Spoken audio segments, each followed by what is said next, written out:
السلام علیکم ورحمۃ اللہ وبرکاتہ۔ محترم ناظرین، ہمارے اس پروگرام سیرت صحابہ میں ایک بار پھر آپ کا خیر مقدم ہے۔ آج کی اس نشست میں ہم آپ کے سامنے جس صحابی کی سیرت بیان کرنا چاہتے ہیں ان کا نام ہے حضرت خباب بن ارط رضی اللہ تعالیٰ عنہ۔ حضرت خباب بن ارط کا تعلق قبیلے بنو تمیم سے تھا، اور ان کے قبیلے پر ایک مرتبہ دوسرے قبیلے کے لوگوں نے حملہ کر کے پورے قبیلے کے لوگوں کو اپنا غلام بنا لیا تھا، اور اس طریقے سے حضرت خباب بن ارط رضی اللہ تعالیٰ عنہ غلامی کے بازار میں دوسرے غلاموں کی طرح بکنے لگے۔ مکے کی ایک عورت ام انمار الخزائیہ نے حضرت خباب بن ارط کو خریدا۔ اس نے ان کی ذہانت، ان کی خوبصورتی اور ان کی بات چیت سے اندازہ لگا لیا کہ یہ غلام میرے بہت کام کا ہے۔ حضرت خباب بن ارط کو اللہ تبارک و تعالیٰ نے ایک اسپیشل خصوصیت سے اور ایک ٹیلنٹ سے نوازا تھا کہ آپ لوہے کے سامان بنانے میں بہت ماہر تھے، تلوار وغیرہ بنانے کا فن آپ کو آتا تھا۔ ام انمار نے باقاعدہ ایک دکان پر حضرت خباب کو بٹھا دیا، اور حضرت خباب اس کے لیے تلواریں بنایا کرتے تھے۔ محترم ناظرین، حضرت خباب بن ارط رضی اللہ تعالیٰ عنہ مکے کی سرزمین پر رہ رہے ہیں اور ایک عورت کے لیے تلواریں بنانے کا کام کر رہے ہیں، اور ان کے تلوار بنانے کے فن کا پورے مکے کی سرزمین پر چرچا ہے، اور اس فن میں ان کی مہارت کا فی الحال کوئی ثانی نہیں ہے۔ محترم ناظرین کرام، انہی حالات میں جناب محمد رسول اللہ صلی اللہ علیہ وسلم کی نبوت کا اظہار ہوتا ہے، اور اسلام کی شعائیں پورے عرب میں پھیلنے لگتی ہیں۔ حضرت خباب بن ارط کے کانوں میں اللہ کے نبی صلی اللہ علیہ وسلم کی رسالت کی آواز پہنچتی ہے۔ ناظرین کرام، اللہ کے رسول صلی اللہ علیہ وسلم کی توحید اور رسالت کی آواز پر لبیک کہنے میں حضرت خباب دیر نہیں کرتے، اور اللہ کے نبی صلی اللہ علیہ وسلم کا کلمہ پڑھ لیتے ہیں، کلمہ شہادت کا اقرار کر لیتے ہیں، اور اسلام کی اس دعوت کو قبول کر لیتے ہیں۔ حضرت خباب بن ارط کا شمار السابقون الاولون میں ہوتا ہے، یعنی ان لوگوں میں ہوتا ہے جو سب سے پہلے اللہ کے رسول صلی اللہ علیہ وسلم کے اوپر ایمان لائے، اور آپ ان 6 لوگوں میں شامل ہیں جو سب سے پہلے نبی کریم صلی اللہ علیہ وسلم کے اوپر ایمان لائے۔ اسلام لانے کے بعد ناظرین کرام، حضرت خباب بن ارط رضی اللہ تعالیٰ عنہ کے اوپر ام انمار اور اس کے پورے قبیلے کی طرف سے طرح طرح کی مصیبتیں اور طرح طرح کی تکلیفیں ان کو دی جانے لگی۔ ام انمار کا بھائی جس کا نام سبا ابن عبد العزیٰ تھا، یہ اور ام انمار خود، یہ سارے کے سارے لوگ مل کر حضرت خباب بن ارط رضی اللہ تعالیٰ عنہ کو تپتی ہوئی دھوپ میں ننگا کر دیتے تھے۔ ان کے پورے جسم کو ننگا کرنے کے بعد ان کے جسم کو تپتی ہوئی ریت پر لٹا دیا جاتا تھا، ان کے اوپر پتھر رکھے جاتے تھے، اور انہی کے بنائے ہوئے لوہے کے سامانوں کو تپایا جاتا تھا آگ میں، اور اس کے ذریعے ان کے جسم کو گلایا جاتا تھا۔ لیکن حضرت خباب رضی اللہ تعالیٰ عنہ ان لوگوں میں سے تھے جو ایمان لانے کے بعد استقامت کے راستے پر گامزن ہوئے، جن کے بارے میں اللہ تبارک و تعالیٰ نے قرآن کریم میں فرمایا، ان الذین قالوا ربنا اللہ ثم استقاموا تتنزل علیہم الملائکہ، یعنی جن لوگوں نے اللہ کو اپنا رب تسلیم کیا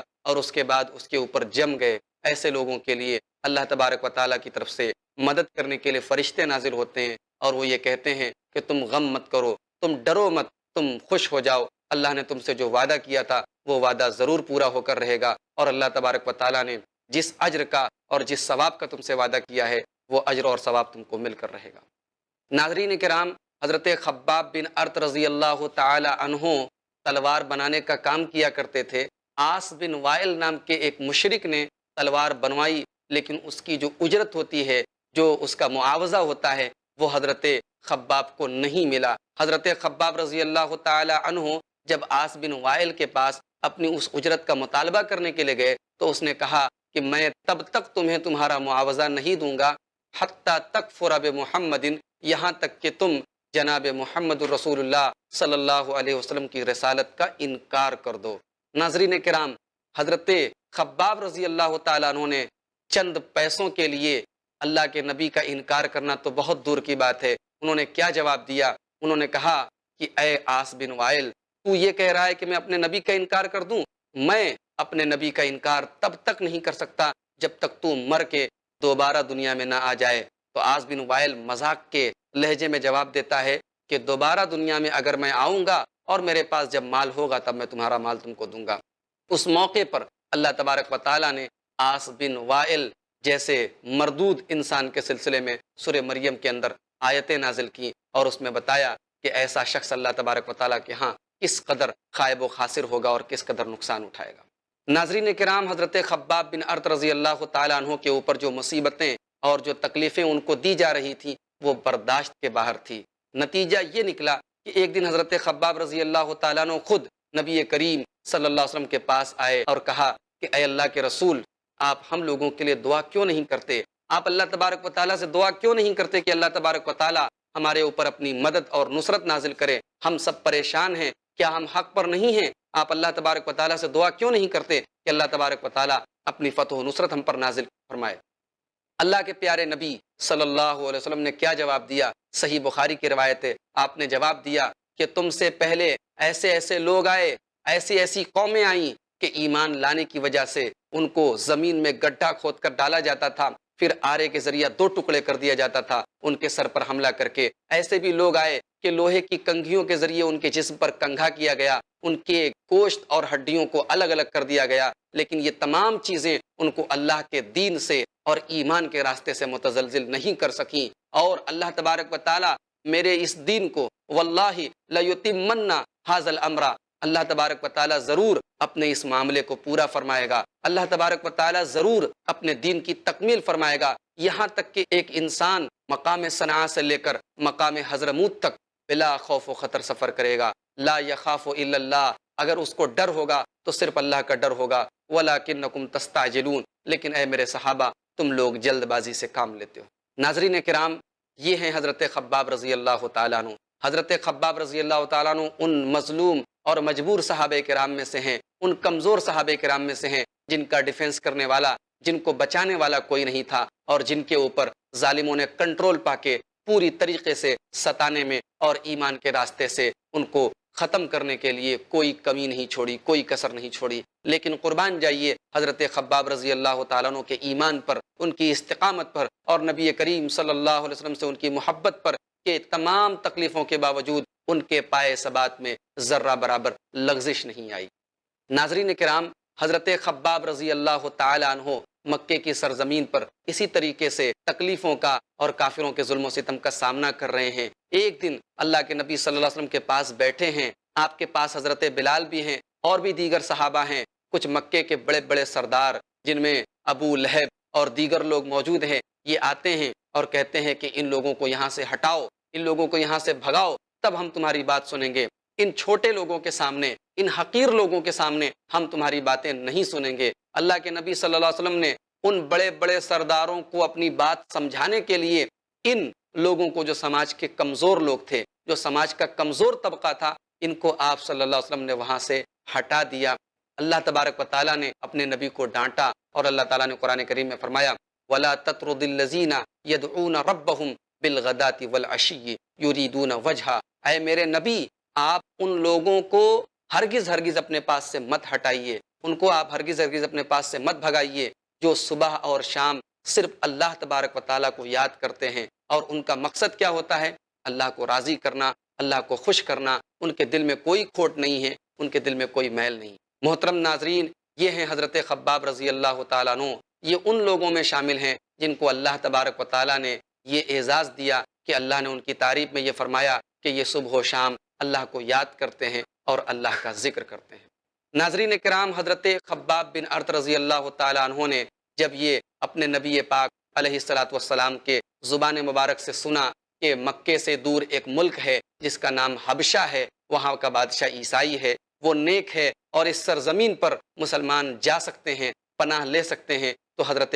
خباب رضی اللہ تعالیٰ عنہ بھی ان لوگوں میں شامل تھے جنہوں نے حبشہ کی سرزمین پر جا کر ہجرت کی اور وہاں جا کر ان کو پناہ ملی۔ حضرت خباب رضی اللہ تعالیٰ عنہ نے حبشہ کی طرف دونوں ہجرتیں، یعنی ایک بار ہجرت کرنے کے بعد جب وہاں کے لوگوں کو یہ غلط افواہ سنائی دی کہ مکے کے لوگ ایمان لے آئے ہیں، تو یہ لوگ واپس چلے آئے اور پھر دوبارہ ہجرت کی۔ ان دونوں ہجرتوں میں حضرت خباب رضی اللہ تعالیٰ عنہ شامل تھے۔ ناظرین کرام، جب نبی کریم صلی اللہ علیہ وسلم کو یہ حکم ہوا اللہ تبارک و تعالیٰ کی طرف سے کہ آپ مکہ کی سرزمین چھوڑ کر مدینہ چلے جائیں، تو اس ہجرت کے وقت اللہ کے نبی صلی اللہ علیہ وسلم کے یہ عظیم صحابی حضرت خباب رضی اللہ تعالیٰ عنہ بھی مکہ چھوڑ کر مدینہ گئے۔ محترم ناظرین، حضرت خباب رضی اللہ تعالیٰ عنہ نے حبشہ ہجرت کرنے کے پہلے اس بڑھیا عورت کے اوپر جس نے ان کو تکلیف پہنچانے میں کوئی کمی نہیں چھوڑی تھی، جس کو ہم انمار الخزائیہ کے نام سے یاد کرتے ہیں، اس عورت کے اوپر بد دعا کی تھی۔ اور جانتے ہیں اللہ تبارک و تعالیٰ نے اپنے نبی کے اس عظیم صحابی کی بد دعا کو کیسے قبول کیا؟ انمار الخزائیہ کو ایک عجیب و غریب قسم کا درد اس کے بدن میں ہونے لگا، ایک ایسی تکلیف اس کے بدن میں ہونے لگی کہ وہ کتوں کی طرح بلبلاتی تھی، چلاتی تھی، اور اس کو راحت اور آرام بالکل نہیں ملتا تھا۔ بڑے بڑے طبیبوں اور حکیموں کو اس کے بیٹوں نے دکھایا، لیکن کوئی آرام نہیں تھا۔ آخر میں طبیبوں نے اس کا ایک ہی علاج تجویز کیا کہ اس کے سر کو گرم لوہے سے داغا جائے۔ چنانچہ انمار الخزائیہ کو جب گرم لوہے سے اس کے سر کو داغا جاتا تھا تو اس کے درد کی تکلیف کم ہو جاتی تھی اور اس کو راحت ملتی تھی۔ ناظرین کرام، جس طریقے سے اس عورت نے اور اس کے پورے پریوار نے، اس کی پوری فیملی نے اور اس کے قبیلے کے لوگوں نے اس عظیم اور مظلوم صحابی کو ستایا تھا، اللہ تبارک و تعالیٰ نے اس عظیم صحابی کی بد دعا کو قبول کیا، اور اللہ تبارک و تعالیٰ نے اس عورت کو ایسی بیماری دی کہ جب تک گرم تپتے ہوئے لوہے سے اس کے سر کو داغا نہیں جاتا تھا، اس کو راحت اور آرام نہیں ملتا تھا۔ ناظرین کرام، حضرت خباب رضی اللہ تعالیٰ عنہ حبشہ بھی ہجرت کرتے ہیں۔ پھر اللہ کے نبی صلی اللہ علیہ وسلم کو جب اللہ تبارک و تعالیٰ کی طرف سے یہ حکم ملتا ہے مکہ کی سرزمین چھوڑ کر مدینہ چلے جائیں، تو حضرت خباب رضی اللہ تعالیٰ عنہ مدینہ پہنچتے ہیں۔ اسلام کی راہ میں حضرت خباب رضی اللہ تعالیٰ عنہ ہر قربانی دینے کے لیے تیار رہتے ہیں۔ غزوہ بدر کا موقع آتا ہے، حضرت خباب رضی اللہ تعالیٰ عنہ غزوہ بدر میں بھی شریک ہوتے ہیں۔ غزوہ بدر کے بعد غزوہ احد کا موقع آتا ہے۔ غزوہ احد میں اللہ تبارک و تعالیٰ اپنے نبی کے اس عظیم صحابی کی آنکھوں کو ٹھنڈک پہنچاتا ہے۔ اللہ تبارک و تعالیٰ اس دشمن کو جو ان کو ستایا کرتا تھا، جو ان کو گرم تپتی ہوئی ریت پر گرم دھوپ میں ان کو لٹا کر تکلیفیں دیا کرتا تھا، یعنی سبا ابن عبد العزا جو انمار کا بھائی تھا، غزوہ احد میں حضرت حمزہ رضی اللہ تعالیٰ عنہ کے ہاتھوں اس کا کام ختم ہوتا ہے۔ ناظرین کرام، یہاں پر ایک سوال پیدا ہوتا ہے کہ اسلام کی راہ میں ان صحابہ کرام نے اتنی تکلیفیں کیوں جھیلی؟ دراصل یہ اللہ تبارک و تعالیٰ کا بہت بڑا قاعدہ اور قانون ہے کہ حق کی راہ میں آپ کو تکلیفیں اور پریشانیاں اٹھانی پڑیں گی۔ اللہ تبارک و تعالیٰ نے قرآن کریم میں فرمایا، ام حسبتم ان تدخلوا الجنۃ ولما یأتکم مثل الذین خلو من قبلکم، کیا تم نے یہ سمجھا ہے کہ تم جنت میں چلے جاؤ گے اور ابھی تمہارے اوپر وہ پریشانیاں بھی نہیں آئی جو تم سے پہلے کے لوگوں پر آئی تھی؟ تم سے پہلے کے لوگوں کے اوپر مصیبتیں آئیں، تکلیفیں آئیں اور ان کو ہلا دیا گیا، یہاں تک کہ رسول نے اور ایمان والے لوگوں نے کہا کہ متی نصر اللہ، اللہ کی مدد کب آئے گی؟ محترم ناظرین کرام، اس آیت کریمہ کے ذریعے نبی کریم صلی اللہ علیہ وسلم اور آپ کے صحابہ کو یہ میسج دیا گیا، یہ پیغام دیا گیا کہ اگر آپ کو راہ حق میں تکلیفیں اٹھانی پڑ رہی ہے تو یہ کوئی نئی بات نہیں ہے۔ آپ سے پہلے بھی جو قومیں گزری ہیں، آپ سے پہلے بھی جو امتیں آئی ہیں، یہ دستور رہا ہے، اللہ تبارک و تعالیٰ کا قانون رہا ہے کہ راہ حق میں لوگوں نے پریشانیاں اٹھائی ہیں، تکلیفیں اٹھائی ہیں، اور لوگوں نے اپنا سب کچھ قربان کیا ہے۔ لوگوں کو اللہ تبارک و تعالیٰ کی فتح و نصرت ملی ہے، دیر سے ہی صحیح، لیکن انہیں تکلیف اور پریشانیاں اٹھانی پڑی ہیں۔ ناظرین کرام، حضرت خباب رضی اللہ تعالیٰ عنہ کی پوری زندگی اسی طریقے سے نبی کریم صلی اللہ علیہ وسلم کے لیے اور دین اسلام کے لیے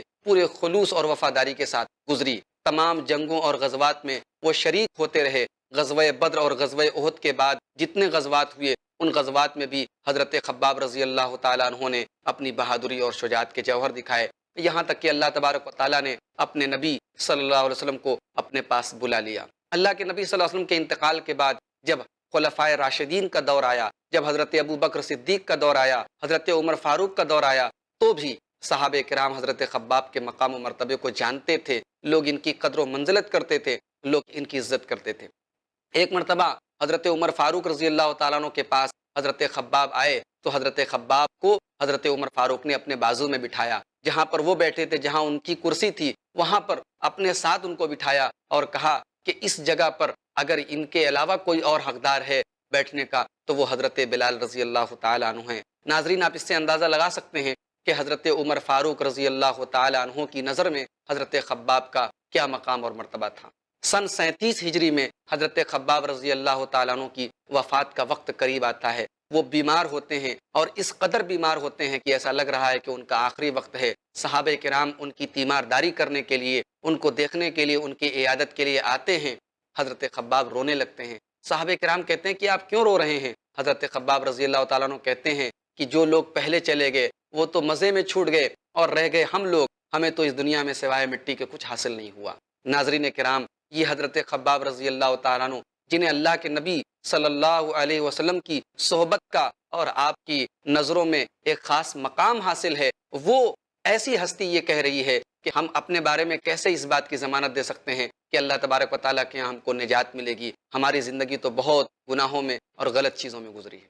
حضرت خباب رضی اللہ تعالیٰ عنہ مرض الموت میں ہیں، ان کی تیمارداری کرنے کے لیے صحابہ اور تابعین آتے ہیں تو وہ کہتے ہیں کہ میرے اس صندوق میں 80,000 درہم موجود ہیں، یہ 80,000 درہم میں نے اس صندوق میں رکھے ہیں اور صندوق میں کوئی تالا نہیں ہے، کوئی پیکج نہیں ہے، اس صندوق کا مال غریبوں کے لیے کھلا ہوا ہے، کوئی بھی غریب کو، کسی بھی ضرورت مند کو یہ پیسہ دیا جا سکتا ہے، یہ پیسہ میں نے اکٹھا کیا ہے لیکن یہ میرے لیے نہیں ہے، یہ میں اللہ کی راہ میں وقف کرتا ہوں۔ یعنی مرنے کے پہلے بھی حضرت خباب رضی اللہ تعالیٰ عنہ اپنے مال کو اللہ کی راہ میں خرچ کرنے کی تلقین کر کے اس دنیا سے جاتے ہیں۔ ناظرین کرام، وہ غلام جو بہترین تلوار بنانے والے فن سے واقف تھے، آخر اس غلام کو اللہ تبارک و تعالیٰ نے اسلام کی عزت سے اور اسلام کی شہرت سے ان کو آراستہ کیا۔ اللہ تبارک و تعالیٰ نے ان کو اپنے نبی کا ایک محبوب صحابی بنایا اور بالآخر وقت موعود آ پہنچا اور تقریباً 73 سال کی عمر میں سن 37 ہجری میں حضرت خباب رضی اللہ تعالیٰ عنہ اس دار فانی سے کوچ کر جاتے ہیں۔ ناظرین کرام، حضرت خباب رضی اللہ تعالیٰ عنہ کی زندگی ہمیں کئی دروس دیتی ہے، کئی سبق دیتی ہے۔ ان کی زندگی میں سب سے پہلا سبق تو ہمیں یہ ملتا ہے کہ ہم ایک مسلمان ہونے کے ناطے جس طریقے سے ہم دنیاوی علوم و فنون میں مہارت حاصل کرتے ہیں، ایسے ہی ہمیں فنون سپاہ گری میں، ہمیں جنگی فنون میں بھی مہارت حاصل کرنی چاہیے۔ اللہ تبارک و تعالیٰ نے قرآن کریم میں فرمایا کہ وَأَعِدُّوا لَهُم مَّا اسْتَطَعْتُم مِّن قُوَّةٍ، یعنی اللہ کے دشمنوں سے مقابلے کے لیے تم قوت اور طاقت کا سامان مہیا کرو۔ یعنی یہ حکم ہے ہمیں کہ ہم ان فنون میں بھی خود تربیت حاصل کریں اور اپنے بچوں کو تربیت دیں۔ حضرت خباب رضی اللہ تعالیٰ عنہ فن سپاہ گری میں اور اسی طریقے سے تلوار وغیرہ بنانے میں، اور وہ اپنے زمانے کے ایک بہت مشہور لوہار تھے، ان کے بارے میں روایات میں آتا ہے قین، قین کا لفظ آیا ہے، قین عربی میں بولتے ہیں لوہار کو، یعنی لوہے سے متعلق جو چیزیں ہیں، ڈھال ہے، تلوار ہے، نیزے وغیرہ، وہ بنانے میں بہت ماہر تھے۔ تو ان کی زندگی سے ہمیں ایک درس یہ ملتا ہے کہ ان جنگی امور میں بھی ایک مسلمان کو مہارت حاصل کرنی چاہیے۔ ناظرین کرام، حضرت خباب رضی اللہ تعالیٰ عنہ کی زندگی سے دوسرا سبق ہمیں یہ ملتا ہے کہ راہ حق میں ہمیں ثبات اور پامردی سے کام لینا چاہیے، ثابت قدمی سے کام لینا چاہیے۔ ہمارے اوپر کچھ بھی ہو جائے، ہمیں آرے سے چیر دیا جائے، ہمارے ٹکڑے ٹکڑے کر دیے جائیں، لیکن ہمیں عقیدہ صحیحہ سے، منہج صحیح سے، اللہ تبارک و تعالیٰ کی راہ سے ہمیں کبھی سمجھوتا نہیں کرنا چاہیے، اس معاملے میں ہمیں کبھی کمپرومائز نہیں کرنا چاہیے۔ ناظرین کرام، جب حضرت خباب رضی اللہ تعالیٰ عنہ اللہ کے رسول صلی اللہ علیہ وسلم کے پاس یہ کمپلینٹ لے کر گئے کہ اب ظلم کی انتہا ہو چکی ہے، اب بلال اور خباب جیسے عرب کے اندر بہت سارے لوگ ہو گئے ہیں اور ظالموں نے ان کے اوپر ظلم کی انتہا کر دی ہے، تو نبی کریم صلی اللہ علیہ وسلم نے پہلے کے لوگوں کا ذکر کر کے صبر کی تلقین کی۔ اس سے ہمیں اور آپ کو ایک سبق یہ ملا کہ اگر ہم پر کوئی تکلیف آ رہی ہو تو ہمیں ان لوگوں کو دیکھنا چاہیے جو ہم سے زیادہ تکلیف میں مبتلا ہیں، اس سے ہمیں حوصلہ ملے گا، اس سے ہمیں صبر کا جذبہ پیدا ہوگا، اس سے ہمیں سکون پیدا ہوگا۔ اسی لیے اللہ کے پیارے نبی صلی اللہ علیہ وسلم نے زندگی کا ایک اہم اصول بتاتے ہوئے فرمایا کہ انظروا الی من هو اسفل منکم، یعنی دنیا کی زندگی میں ان کو دیکھو جو تم سے نیچے ہیں، ولا تنظروا الی من هو فوقکم، اپنے سے اونچے لوگوں کو مت دیکھو۔ آج دنیا میں انسان جتنی لوٹ مار کرتا ہے، جتنی چیخو پکار کر رہا ہے، جتنے دنیا بھر کے غلط کام کر رہا ہے، اس کے پیچھے اگر ہم دیکھیں تو ریزن یہی ہے، سبب یہی ہے کہ انسان کی زندگی میں قناعت نہیں ہے۔ انسان ہمیشہ ترقی کی منزلوں کو طے کرنے کے بارے میں سوچتا ہے اور کبھی یہ نہیں سوچتا کہ اللہ تبارک و تعالیٰ نے اس کو جس حال میں رکھا ہے یہ اللہ تبارک و تعالیٰ کا بہت بڑا کرم ہے، ورنہ اس سے بھی زیادہ پریشان حال، اس سے بھی زیادہ مصیبت میں اور اس سے بھی زیادہ تکلیف میں دنیا میں لوگ زندگی گزارتے ہیں۔ ناظرین کرام، حضرت خباب رضی اللہ تعالیٰ عنہ کی زندگی سے ایک سبق ہمیں یہ ملا، آپ مستجاب الدعوات تھے۔ آپ کی بد دعا جو آپ نے اس بوڑھی عورت کے حق میں کی، اللہ تبارک و تعالیٰ نے آپ کی اس بد دعا کو اس طریقے سے قبول کیا کہ جو ظلم وہ بوڑھی عورت ام انمار کرتی تھی اور اس کے قبیلے کے لوگ کرتے تھے، اللہ تبارک و تعالیٰ نے اسی قسم کے عذاب میں ام انمار کو مبتلا کیا، اور اسی طریقے سے اس کے بھائی جس کا نام سبا بن عبد العزیٰ تھا، اس کو اللہ تبارک و تعالیٰ نے سید الشہداء حضرت حمزہ رضی اللہ تعالیٰ عنہ کے ہاتھوں جنگ احد کے اندر کیفر کردار تک پہنچایا۔ ناظرین کرام، حضرت خباب رضی اللہ تعالیٰ عنہ کی زندگی سے ہمیں ایک سبق یہ بھی ملتا ہے کہ ہمیں ایسے لوگوں کو جو ظاہری اعتبار سے، مالی اعتبار سے کمزور ہوں لیکن دین کے اعتبار سے، تقوی کے اعتبار سے اونچے معیار پر ہوں، ہمیں ایسے لوگوں کو کبھی بھی حقیر نہیں سمجھنا چاہیے۔ ایسے لوگوں کو وہی عزت دینی چاہیے جس عزت کے وہ مستحق ہیں۔ اللہ کے نبی صلی اللہ علیہ وسلم کا کوئی غلط مقصد نہیں تھا۔ آپ نے ان کفار مکہ، جو بڑے بڑے سردار آپ کے پاس آئے تھے، جو رؤسائے مکہ آئے تھے، ان کی ڈیمانڈ پر آپ نے ان کمزور صحابہ کو، ان مظلوم صحابہ کو اپنی مجلس سے باہر کر دیا۔ تو اس بنا پر اللہ تبارک و تعالیٰ کی طرف سے زجر و توبیخ کی گئی، اللہ تبارک و تعالیٰ کی طرف سے اپنے پیارے نبی کو ڈانٹ پلائی گئی کہ وَلَا تَطْرُدِ الَّذِينَ يَدْعُونَ رَبَّهُمْ بِالْغَدَاةِ وَالْعَشِيِّ، اے میرے نبی، آپ کو اس بات کا کوئی حق حاصل نہیں ہے کہ آپ ان لوگوں کو جو صبح و شام اپنے رب کی تسبیح بیان کرتے ہیں، اپنے رب کو یاد کرتے ہیں، آپ ایسے لوگوں کو اپنی مجلس سے دور کریں۔ ناظرین کرام، حضرت خباب رضی اللہ تعالیٰ عنہ کی زندگی سے ایک سبق ہمیں یہ بھی حاصل ہوتا ہے کہ ہم اپنی زندگی میں دین کی اور دین سے متعلق جو بھی ذمہ داریاں ہیں، ان ذمہ داریوں کو ہمیشہ پورے طریقے سے نبھانے کے لیے تیار رہیں۔ حضرت خباب رضی اللہ تعالیٰ عنہ کہتے ہیں کہ اللہ کے نبی صلی اللہ علیہ وسلم کے ساتھ کوئی ایسا موقع، کوئی ایسا مشہد، کوئی ایسا منظر نہیں تھا جس میں موجود اور شامل نہیں تھا۔ تمام غزوات میں اور تمام معرکوں میں میں آگے آگے تھا، میرے قدم نبی کریم صلی اللہ علیہ وسلم کے ساتھ کبھی پیچھے نہیں ہٹے۔ ناظرین کرام، حضرت عمر فاروق رضی اللہ تعالیٰ عنہ جیسا مردم شناس آدمی جو لوگوں کے ٹیلنٹ کو پہچان لیتا تھا کہ یہ انسان کس قابل ہے، حضرت عمر فاروق کا حضرت خباب رضی اللہ تعالیٰ عنہ کے بارے میں یہ کمنٹ کرنا، یہ تبصرہ کرنا کہ میرے بغل میں، میرے بازو میں بیٹھنے کے حقدار اگر تم ہو، یا تو خباب تم ہو یا تمہارے علاوہ حضرت بلال ہیں، یہ ایک بہت بڑا خراج تحسین ہے حضرت خباب رضی اللہ تعالیٰ عنہ کو امیر المومنین حضرت عمر فاروق رضی اللہ تعالیٰ عنہ کی جانب سے۔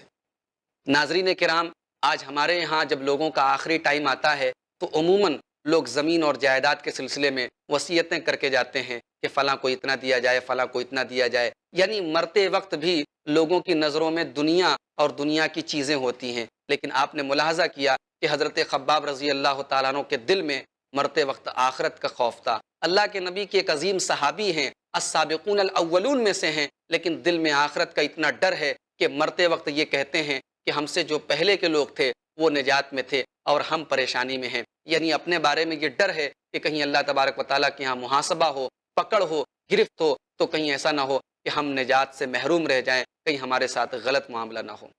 حضرت خباب کی زندگی سے ہمیں ایک سبق یہ بھی ملا کہ اپنے مال کے سلسلے میں ہمیں ہمیشہ یہ سوچ رکھنی چاہیے کہ یہ مال اللہ تبارک و تعالیٰ کی طرف سے ایک فضل ہے، ایک عطیہ ہے، یہ اللہ تعالیٰ کی ایک نعمت ہے، اللہ تعالیٰ جب چاہے چھین سکتا ہے۔ 80,000 درہم حضرت خباب کے صندوق میں رکھے تھے، لیکن انہوں نے یہ نہیں کہا کہ بیٹے کو دے دیا جائے، انہوں نے یہ نہیں کہا کہ بیٹی کو دے دیا جائے، انہوں نے یہ نہیں کہا کہ میرے وارثین کے درمیان تقسیم کر دیا جائے، انہوں نے کہا کہ تالا کھلا ہے، یہ بالکل اوپن ہے اور کسی بھی غریب کو، مسکین کو، ضرورت مند کو یہ مال دیا جا سکتا ہے۔ تو ناظرین کرام، یہ ہیں حضرت خباب رضی اللہ تعالیٰ عنہ، جو اللہ کے نبی صلی اللہ علیہ وسلم کے ایک جلیل القدر صحابی ہیں۔ ان کی زندگی سے ہمیں بہت ساری عبرتیں اور نصیحتیں ملتی ہیں۔ ضرورت ہے تو صرف ان پھولوں کو چننے کی ہے، ضرورت ہے تو ان پھولوں سے اپنی زندگی کو مزین کرنے کی ہے۔ یہیں پر محترم ناظرین ہم آپ سے اجازت لیتے ہیں، انشاءاللہ آئندہ نشست میں ہم کسی دوسرے صحابی کی سیرت آپ کے سامنے بیان کریں گے۔ ان مقدس ہستیوں کی سیرت بیان کرنے کا مقصد یہی ہے کہ ہم ان کی سیرت کی روشنی میں اپنی اصلاح کریں، ہمارے اندر اپنی اصلاح کا جذبہ پیدا ہو۔ اللہ تبارک و تعالی ہمیں اس کی توفیق عطا فرمائے۔ السلام علیکم ورحمۃ اللہ وبرکاتہ۔